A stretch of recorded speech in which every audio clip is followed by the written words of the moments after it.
Muy bien, muy bienvenidos a todos. Así que hoy vamos a hablar de economía y libertad de conciencia. Economía y libertad de conciencia. Están conectados estos dos asuntos. Vamos a ver. El texto, ahí van a disculpar con la lectura, yo posiblemente pasé el texto equivocadamente, pero es Éxodo 5:4.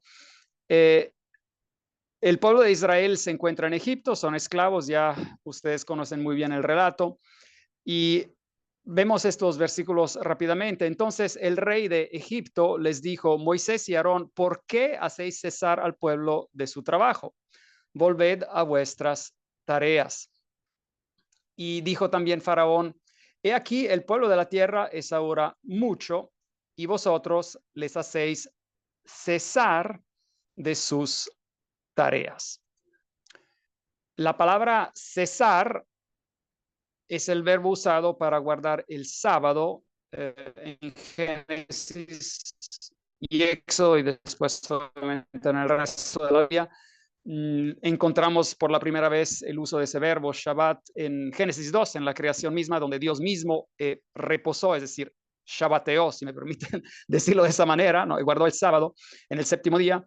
Y en Éxodo 16, en el relato del maná, también encontramos el mismo verbo. Y después en varios de los mandamientos sobre el sábado semanal, el de 7 días, el séptimo día, en Éxodo 23, 31 y 34. Y está obviamente conectado con la palabra sábado, Shabbat, también en el mandamiento del sábado, cuando Dios pues da la ley en Éxodo 20, y después en varias repeticiones de ese mandamiento también, Éxodo 35, etcétera.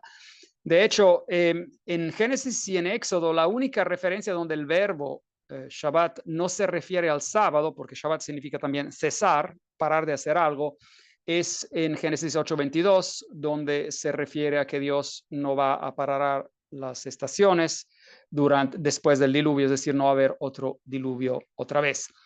Así que aquí el faraón les dice claramente que Moisés y Aarón estaban haciendo cesar al pueblo de Israel de sus tareas, de su trabajo. Cesar de trabajar para ellos era guardar el sábado. No existía ningún otro cese de trabajo mandado por Dios en esos tiempos. Recuerden, estamos en Éxodo capítulo 5. Todo lo que tenemos es Génesis antes de Éxodo. Y el único guardar el sábado el único cesar era el guardar el sábado semanal. Aún no existían los sábados ceremoniales de Levítico 23, no existía nada de eso. Lo único que existía era el sábado, el séptimo día. De hecho, esto se ve también en Éxodo 4, 22, 23, cuando se presentó la petición al faraón: Israel es mi hijo, mi primogénito, dijo Dios, y le dijo a faraón: ya te he dicho que dejes ir a mi hijo para que me sirva. Dios quería que el pueblo de Israel fuese libre para servirlo a él, para guardar sus mandatos y sus leyes. De hecho, Salmos 105 da eco a esa petición, versículos 43 al 45, hablando de Dios como sacó el pueblo de Israel para llevarlo a la tierra prometida, a Canaán. Dice: Dios sacó a su pueblo con gozo para que guardaran sus estatutos y cumplieran sus leyes. Así que aquí vemos que ese era el gran blanco de Dios a pedirle a Faraón de dejar salir a su pueblo para que fuesen libres de guardar sus leyes. La ley de Dios, simbolizada por el guardar el sábado, el séptimo día, estaba al centro de esa controversia con Faraón, porque justamente el pueblo de Israel estaba retomando ese guardar el sábado semanal. Dios quería que su pueblo le sirviera guardando su ley, y Faraón no quería dejarlos ir, quería bloquear ese proceso. Durante Ellen White, hablando de esto en Patriarcas y Profetas, dice: durante su esclavitud, los israelitas habían perdido hasta cierto punto el conocimiento de la ley de Dios y se habían apartado de sus preceptos. El sábado había sido despreciado de manera general, y las exigencias de los capataces habían hecho imposible su observancia. Así que de un lado ya se habían olvidado de los requisitos de Dios, y recordemos que es la gran ley de libertad. Santiago capítulo 2 nos dice eso. Y del otro lado, pues los capataces, el sistema de esclavitud egipcio, los había esencialmente obligado a trabajar. Pero Moisés había mostrado a su pueblo que la obediencia a Dios era la primera condición para su liberación. Así que esa obediencia por fe, confiando en un Dios de libertad, un Dios fiel, era la primera condición para que pudiesen en realidad avanzar hacia la liberación. Y los esfuerzos hechos para restaurar la observancia del sábado habían llegado a los oídos de sus opresores. Así que aquí Ellen White hace eco de lo que acabamos de leer en Éxodo 5. Ahora, la obediencia que el pueblo de Israel se le instaba que hiciera era una obediencia por fe. Hebreos 11 nos habla de eso. Nos dice que por fe pasaron el Mar Rojo como por tierra seca. Es decir, todo ese proceso de liberación requería una obediencia, pero era una obediencia basada en la fe, en las promesas de Dios, en la fe, en la fidelidad de Dios, en su gran amor hacia ellos. Ahora, ¿cómo reacciona Faraón ante el deseo de Israel de guardar la ley de Dios y en particular de guardar el sábado? ¿Cuál es la reacción que Faraón tiene? Veamos eso. Faraón va a reaccionar con fuerza. Dice el versículo 6, Éxodo capítulo 5, y mandó Faraón aquel mismo día a los cuadrilleros del pueblo que lo tenían a su cargo y a sus capataces, diciendo: de aquí en adelante no daréis paja al pueblo para hacer ladrillo, como hasta ahora. Vayan ellos y recojan por sí mismo la paja. Así que aquí Faraón da un mando y esencialmente les quita la paja, les hace el trabajo más difícil. El pueblo de Dios quiere guardar la ley de Dios, inclusive el día sábado, y Faraón implementa más opresión para evitar esa liberación. Ahora, los métodos del diablo hasta nuestros días no cambian. Simplemente con el avanzar de la historia se refinan y se hacen más sofisticados, más engañosos, pero al centro de ellos siguen siendo iguales. Son engaño y fuerza. Ahora veamos esto rápidamente, el tiempo avanza, así que quiero ver esto rápidamente. Comparar un momento el reino de Satanás y el reino de Jesús. De un lado, en el reino de Satanás, las élites, los que están arriba, son glorificados gracias al trabajo de los que están abajo. Y ese trabajo es impuesto a la fuerza, es una explotación para glorificar a los de arriba. En el reino de Jesús, los de abajo, los súbditos de ese reino, son bendecidos, ennoblecidos, elevados, y más ellos se dan cuenta de lo que reciben, más glorifican a su rey. Pero ese glorificar, ese agradecer a su rey es voluntario, es un agradecimiento del profundo del corazón. Así que los dos sistemas aquí son diferentes. De un lado se glorifica, del lado de Satanás se glorifica utilizando la esclavización, la fuerza, la brutalización de los que están abajo, mientras del otro lado se utiliza el ennoblecer los que están abajo, elevar los que están abajo, bendecir los que están abajo, y eso causa glorificación, causa agradecimiento por todos los que están abajo. Segundo punto, en el reino de Satanás, los pocos de arriba viven en lujo y las muchedumbres de abajo tienen que ser esclavizadas para servir a los de arriba. En otras palabras, las dos vidas, las vidas de los que están arriba y las vidas de los que están abajo, son totalmente distintas, totalmente diferentes. En el reino de Jesús, los que están abajo, por así decir, los súbditos, siguen al rey como su modelo. El rey es el servidor de todos y los súbditos se sirven los unos a los otros imitando al rey, imitando a su rey. Se recordarán de cuando Jesús lavó los pies, ahí Juan 13, él les dijo a ellos, bendecidos sois si hacéis las mismas cosas que yo os he hecho. Así que en ese sentido, los súbditos viven vidas iguales al rey, no diferentes. Imitan al rey, quieren ser todo lo que el rey es, porque él es el gran modelo para todos. Así que aquí otra grande diferencia entre el reino de Satanás y el reino de Jesús. De un lado, en el reino de Satanás, las dos categorías de personas son totalmente diferentes. Los de arriba viven una vida, los de abajo viven otra.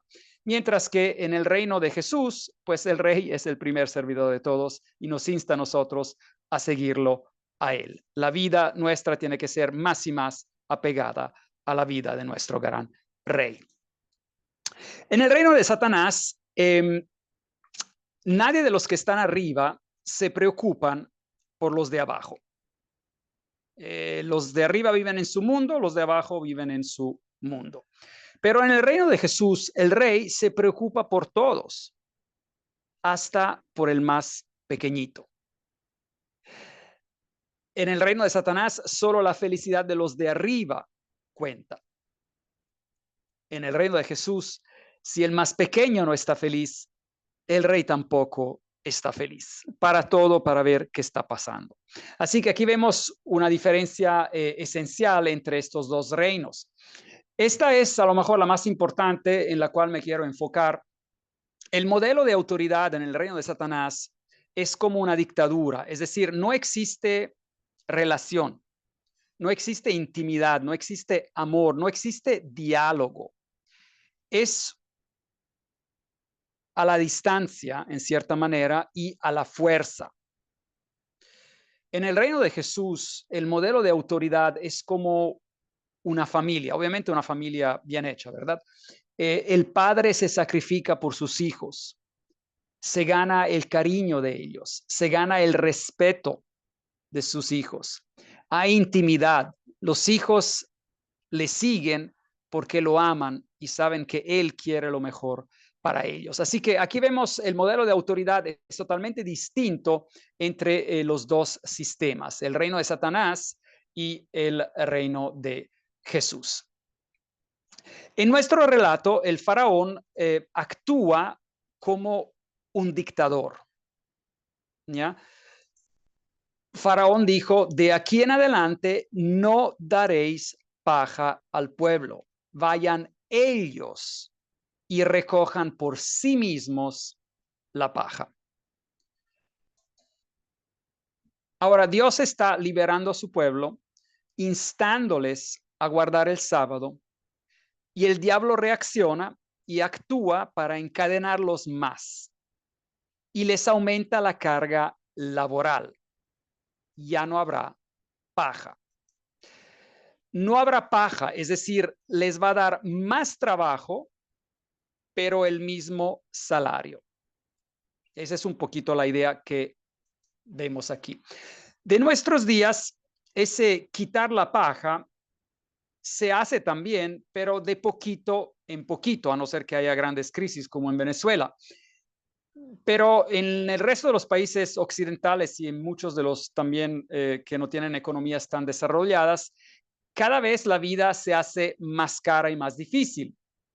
Y después del COVID, a nivel mundial ha habido una aceleración de este proceso. Obviamente ha habido otras crisis en el pasado, pero estamos hablando de la que vemos ahora a nivel mundial. Después del COVID, en Estados Unidos, por ejemplo, los precios de la comida han subido del 30%. Es decir, si una familia de 4 gastaba unos $400 mensuales, ahora necesita gastar 520 por mes por comida. Es decir, necesita gastar más de $1,400 al año en comida que antes no gastaba. Y eso ha hecho submergir varios segmentos de la población que ya no pueden llegar a finales del mes. Si vemos un poquito los aumentos de los precios de comida, fuente del Banco Mundial, en los 5 años y 3 meses antes del COVID y los 5 años y 3 meses después del COVID, es decir, después de diciembre de 2019. Veamos que, por ejemplo, en Colombia, en los de 2014 a 2019, el precio de la comida había aumentado de 1/3 más o menos, pero después del COVID aumentó de 3/4, es decir, casi el doble.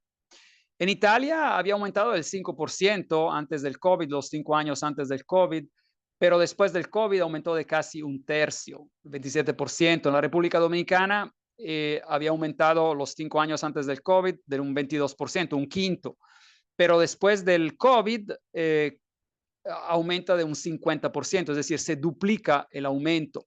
En Suiza y en Estados Unidos no había habido aumento de comida antes del COVID, en los 5 años antes del COVID. Pero vemos que después del COVID hay aumento, hasta en Suiza, aunque ese aumento no ha sido tan fuerte en Suiza, posiblemente por la valuación del franco suizo, que es más fuerte de otras monedas, y eso nivela un poquito ese aumento, pero en los Estados Unidos sí, ese aumento se ha visto. A nivel mundial, antes del COVID, en los 5 años antes del COVID, los precios de la mayoría de las naciones, mezclándolas todas, países desarrollados, países no desarrollados, había aumentado como de un quinto, 22%, pero después del COVID vemos que en promedio hay una duplicación de los precios de la comida. Obviamente algunos países más, otros países menos. Esos datos no incluyen a Venezuela, donde la comida obviamente ahí se ha disparado. No solamente la comida, todo el sistema económico ha colapsado. También las naciones que hacen parte de la Organización para el Desarrollo Económico, que incluye pues la mayoría de las naciones europeas, Estados Unidos, un país latinoamericano, creo que es solo Colombia, y un par de países más, pero mayoría son países con economías más desarrolladas. Aún allí vemos que después del COVID los precios de la comida han aumentado del 56%. Así que es algo que estamos viendo a nivel mundial, es ese apretar las tuercas, así lo diríamos en términos pobres, a todo nivel, en casi todas las economías que hemos revisado. Hace unos 8 años, esta organización sin fines de lucros, Oxfam, había publicado un artículo donde indicaba que 8 hombres detienen la misma riqueza que 3.6 mil millones de personas, es decir, detenían la misma riqueza que la mitad de la población de la Tierra. 8 personas, hace 8 años. Esto no ha mejorado, ha empeorado, es decir, ahora lo que los más ricos detienen es aún más que eso. Por ejemplo, dato reciente de África, 4 hombres en África detienen más riqueza que la mitad del continente africano. Imagínese usted, 4 personas deteniendo más dinero que la mitad o más de la mitad de todo un continente, de cientos de millones de personas. De hecho, esto ya publicado el año pasado, solamente China y Estados Unidos tienen una economía más grande que la economía de los súper ricos juntos. Y ese dato ha empeorado este año. Ese dato que les estoy dando se publicó el año pasado, pero este año es aún peor. Y de hecho yo creo que va a ser solo a lo mejor 1 o 2 años más hasta que si la economía china no crece mucho, hasta van a sobrepasar a China. Así que es algo impresionante. El 1% de los súper ricos, este dato publicado en el 2023, recibió casi 2/3 de toda la nueva riqueza mundial desde el 2020. Es decir, ellos recibieron casi el doble de lo que recibe el 99% de la población mundial. ¿Qué significa? Significa que por cada dólar que el 99% de la población mundial, y aquí incluye los millonarios, incluye gente que está bien, incluye la mayoría de la gente que vive en países desarrollados, cualquier persona que reciba $1, pues estos súper ricos van a recibir $2, van a recibir bastante más. Y esto se estaba publicando en 2023, ahora es aún peor. Un súper rico ganaba 1.7 millones de dólares por cada dólar ganado por el 90% de la población mundial.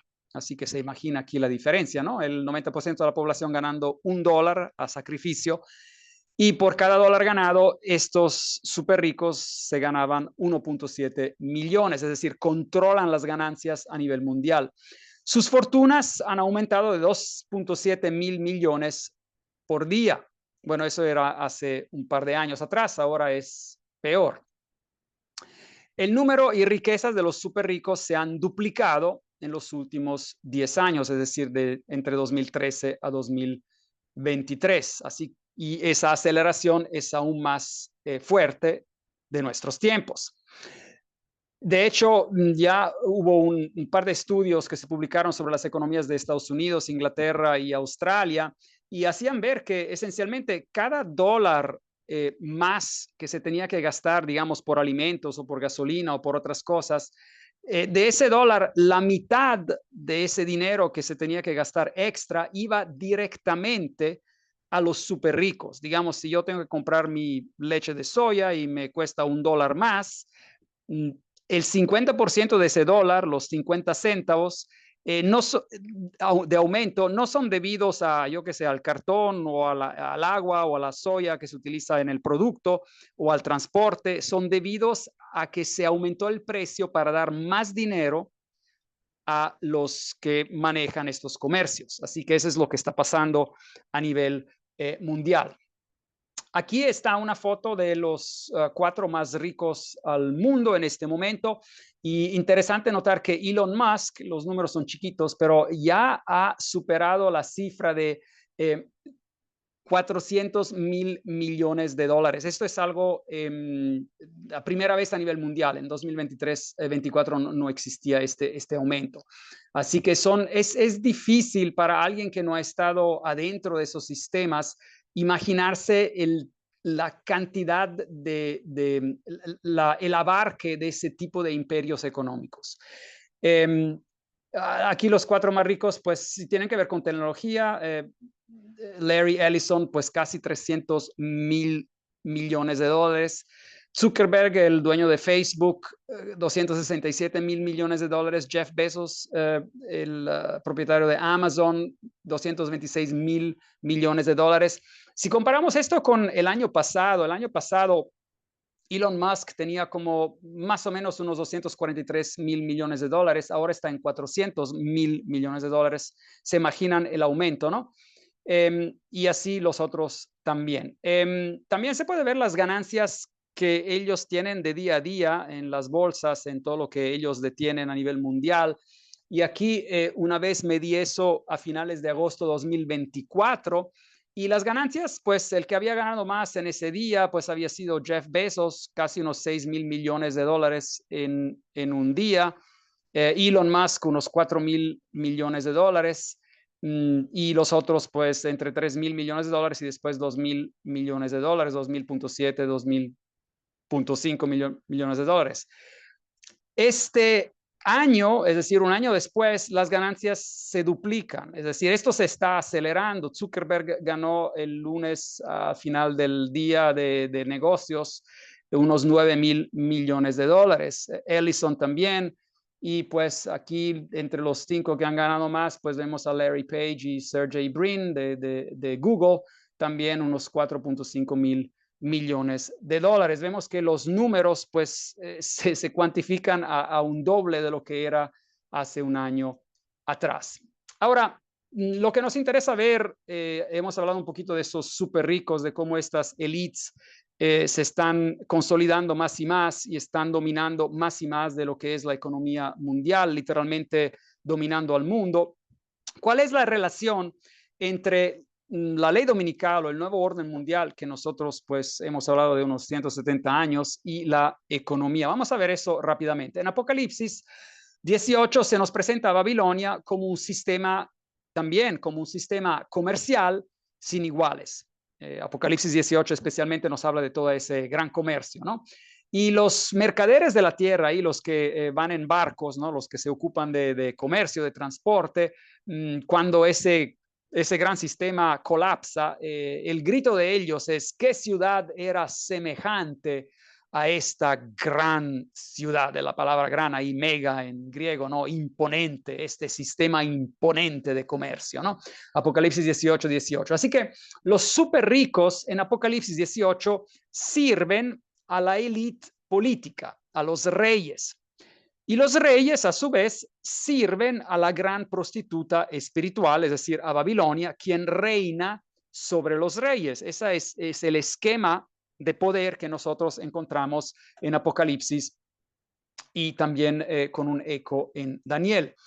Ahora, en Apocalipsis 18:3 vemos un poquito esa figura, la gran prostituta, la gran ciudad, Apocalipsis 18:1, 16, 19. Ella ha hecho beber a todas las naciones el vino del furor de su fornicación, es decir, ha forzado sus dogmas. Esto obviamente aún no ha pasado, esto es futuro, pero va a llegar. Se va a forzar la religión en todas las naciones. Y los reyes de la tierra han fornicado con ella, es decir, han abusado su poder siguiéndole a ella. Y los mercaderes de la tierra se han enriquecido de la potencia de sus deleites. Así que ahí vemos los tres elementos de este nuevo orden mundial. Al final de los tiempos, aún no es así ahora, pero al final de los tiempos, hay esta gran Babilonia, esta gran prostituta espiritual que va a obligar a nivel mundial a imponer un nuevo orden mundial. Eso obviamente incluye a las iglesias que imitarán el sistema medieval del cristianismo en Europa, cuando la iglesia usó el poder del Estado para imponer sus dogmas a la fuerza. Obviamente esto no tiene nada que ver con los miembros de estas iglesias, pero con el sistema de utilizar el gobierno para imponer dogmas religiosos. Los reyes de la tierra, los vemos, son los poderes políticos que van a cooperar para implementar este orden, y los mercaderes son los súper ricos que van a utilizar la economía para también apoyar este orden. La economía, vemos, juega un rol clave para el nuevo orden mundial. En Apocalipsis 18, los súper ricos son los capataces de este orden. Apocalipsis 18, 23 nos dice que tus mercaderes eran los grandes de la tierra. La palabra que se utiliza ahí, grandes, ocurre solo otra vez afuera de Apocalipsis. En Apocalipsis la encontramos en Apocalipsis 6, donde vemos los reyes y después los grandes y después los ricos y los pobres, los esclavos y los libres. Todos están enfrentándose a la venida del Cordero. Y aquí en Apocalipsis 18, otra vez los grandes de la tierra eran los mercaderes. La única vez que encontramos esta palabra, la tercera vez, pues la única vez que se encuentra fuera de Apocalipsis es en Marcos 6:21.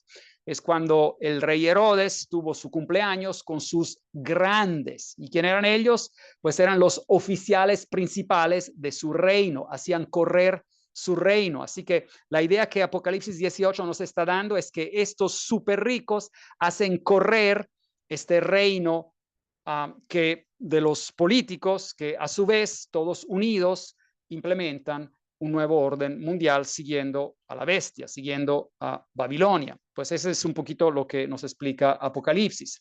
En Daniel 11, el rey del norte, que también es el poder perseguidor del pueblo de Dios, y también el poder que quiere conquistar a las naciones, al rey del sur, a los otros cuernos, si me permiten utilizar la ilustración de Daniel 7. Inicialmente, ese rey del norte no tiene éxito en su conquista de las naciones. Vemos que el rey del norte utiliza, en su avance, avanza contra el pueblo de Dios y contra las naciones, contra el rey del sur. En el versículo 30 nos dice que no tiene éxito en ese avance a causa de los barcos, la economía que le van en contra. Pero al final de los tiempos, del versículo 40 en adelante, en Daniel 11, el rey del norte ataca inclusive con muchos barcos. Es decir, al final de los tiempos se logra utilizar la fuerza económica pesadamente como parte de esa conquista político-religiosa. La economía va a estar plenamente bajo el control de estas élites. En Apocalipsis 13, los que rehúsen la marca de la bestia no podrán ni comprar ni vender. Es decir, otra vez vemos que se utiliza la economía para llevar a cabo la agenda del enemigo. La economía y el desarrollo tecnológico, importante es decirlo, tienen su lado positivo. Nosotros nos estamos comunicando ahora por medios tecnológicos. Los que van a ver este video en las redes sociales también utilizan la tecnología. Así que eso tiene sus lados positivos, la medicina, todos los avances tecnológicos. Hay cosas buenas.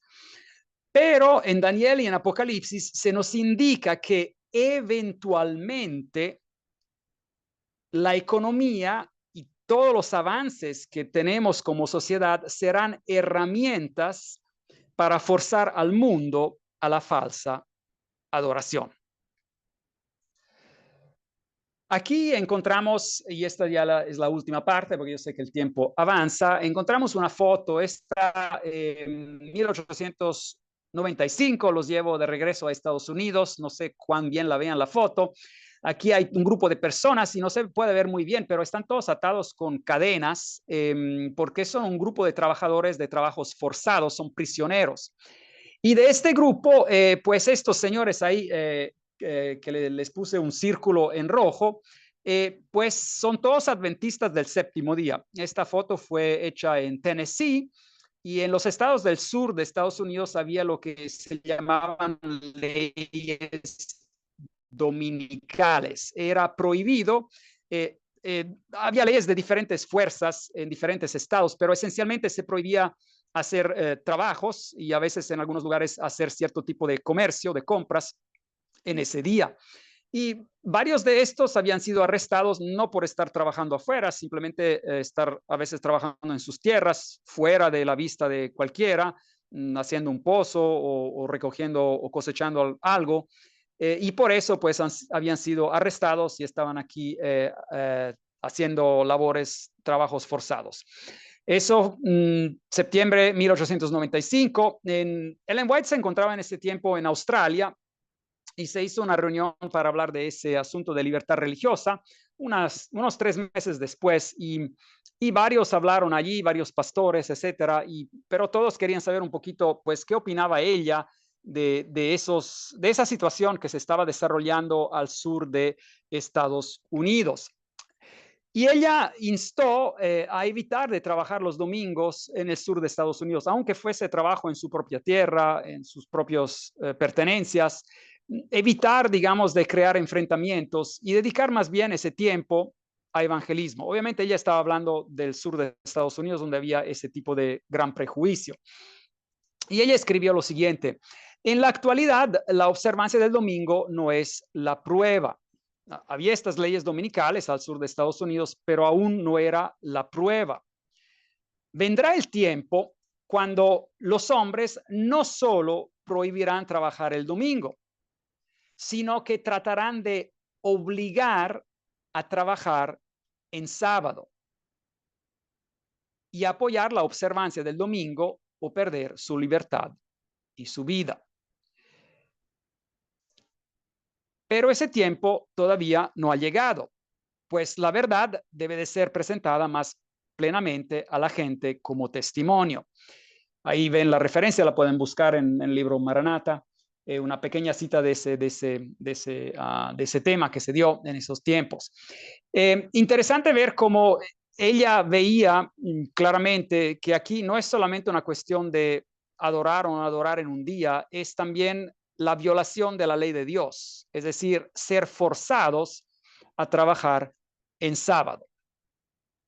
La marca de la bestia implica automáticamente la violación del día sábado, por lo menos para la mayoría de la población mundial. Y este blanco, la violación del día sábado, se va a lograr usando también los medios económicos. La economía de comercio y de trabajo jugará un rol clave en ese proceso. Se lo podría demostrar, no lo voy a hacer ahora, a lo mejor en otra ocasión, hablando de lo que pasó con el nacionalsocialismo, en los nazis, en Alemania durante la Segunda. Es algo que nos hace reflexionar bastante porque es mi opinión que algo parecido podría bien pasar en un futuro. Pero la promesa es esta. La Biblia nos dice claramente que va a haber un grupo de personas que van a perseverar hasta el fin y serán salvos. Mateo 24:13. Apocalipsis 14:12 nos dice que aquí está la paciencia o la perseverancia, es la misma palabra, la perseverancia de los santos, otra vez ese grupo, son los que guardan los mandamientos de Dios y la fe de Jesús. Así que vamos a ver, vemos que al final de los tiempos, sí o sí, aunque se implemente un sistema que va a obligar a las personas con medios económicos y con medios políticos y de fuerza, va a obligar a las personas a violar la ley de Dios, especialmente el día sábado, vemos que aún así va a haber personas que de fe, de corazón, sin oponerse de manera violenta, sin hacer cosas indebidas, pero de corazón van a querer seguir a Dios y van a seguir guardando los mandamientos de Dios y la fe de Jesús. Así que mi deseo para cada uno de nosotros es que sigamos fieles a Jesús, teniendo una relación personal con Él, siguiendo su voluntad, y Él mismo se ocupará de prepararnos para todos esos eventos que están llegando sobre nosotros. Que Dios nos bendiga a todos. ¿Puedo hacer una oración? Querido Padre, gracias por el privilegio que tenemos de haber estado reunidos. Gracias por todo lo que tú haces. Y gracias por tu palabra, porque por medio de ella nosotros podemos ver la delineación de los eventos a venir, pero al mismo tiempo podemos ver cómo tú vas a cuidar de los que quieren ser fieles a ti, así como lo hiciste en los tiempos de Faraón y del Israel antiguo, y así como lo has hecho a lo largo de la historia. Así que, Padre, te damos gracias por eso, te damos gracias por la consolación que tenemos en la palabra de Dios, y pedimos por tu Espíritu Santo para que podamos ser fieles cada día y podamos también compartir la esperanza, porque la gran solución para este mundo no viene de abajo, viene de arriba, viene con la venida de Jesús. Y por eso te damos gracias en el nombre de Jesús. Amén.